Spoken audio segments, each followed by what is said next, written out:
Всем привет, мои дорогие девочки и мальчики! Спасибо, что вы со мной и смотрите это видео. Сегодня мы с вами поговорим о парфюмерных новинках. О новинках, которые мне очень понравились, впечатлили меня.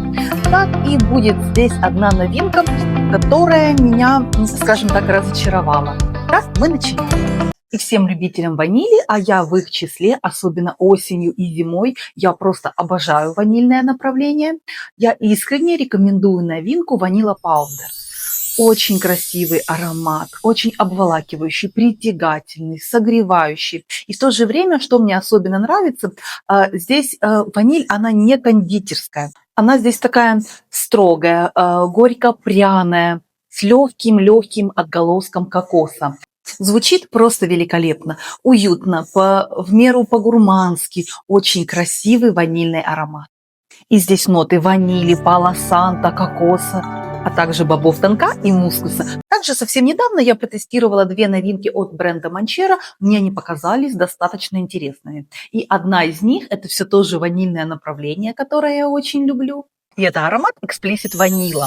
Здесь все та же прекрасная ваниль, все как я люблю, она строгая. Прекрасная ваниль здесь в сочетании с горьким шоколадом и удовым деревом. Звучит очень красиво, аромат стойкий, очень шлейфовый, прекрасный. Красиво, древесный унисекс. Я уверена, что у него также будет очень много поклонников. Аромат действительно очень будет красиво звучать и на мужчинах, и на женщинах. Ваниль здесь строгая, ваниль здесь сухая, ваниль здесь такая сдержанная, элегантная при этом. Никакой такой чересчур сладости, никакой такой сиропной приторности здесь нет. Наоборот, она терпкая, она такая шершавая, она чуть с горчинкой. Звучит действительно великолепно, дорого, так строго, красиво, роскошно. В верхних нотах данного аромата ваниль и черный шоколад. Далее в средних нотах идет уд, также тростниковый сахар, кедр и сандал. В базе же амбра, бензоин и бобы тонка. Следующая же новинка от Manchero, и это прекрасный томный Fig Me Up.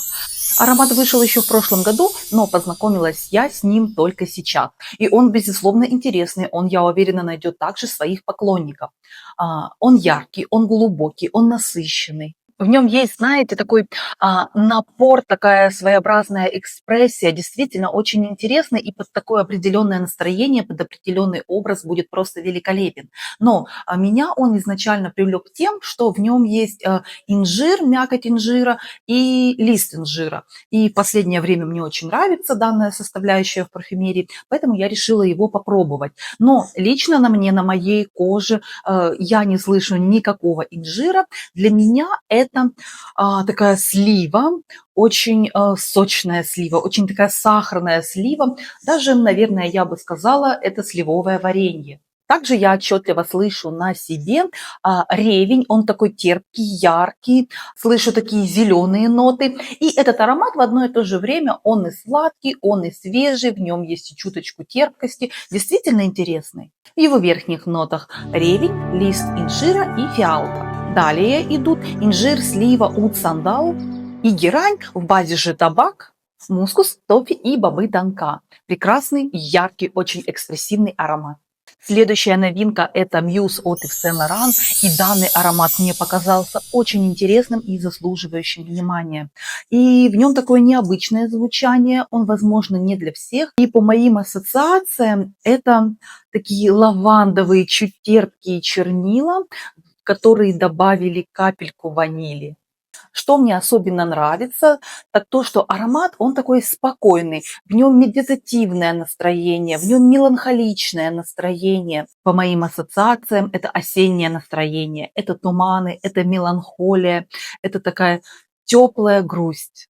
В его верхних нотах лаванда, ладан и шалфей. В средних же нотах ваниль, корень ириса и амбретта. В базе же чернила и амбрвуд. Ну а теперь давайте поговорим о моем парфюмерном разочаровании среди парфюмерных новинок.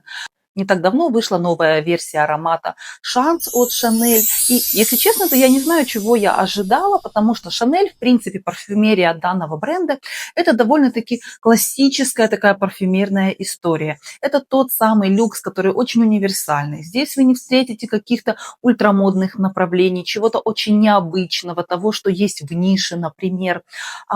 И сам аромат «Шанс» тому подтверждение. И новинка в этом случае не стала исключением. Я не скажу, что она плохая. Нет, это классный, достойный аромат. Мне, в принципе, он понравился.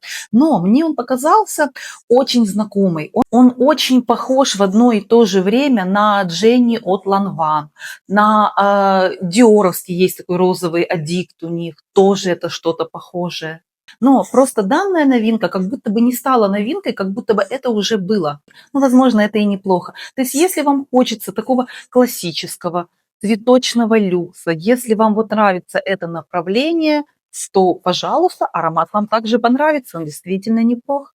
В его верхних нотах красные фрукты, малина, роза, персик и фиалка, в средних же нотах герань и ирис, и в базе кедр и мускус. Ну а на сегодня у меня все. Спасибо, что вы были со мной и смотрели это видео. Спасибо за ваши лайки, ваши комментарии, а также за вашу подписку. Я все это очень-очень ценю и очень вам благодарна.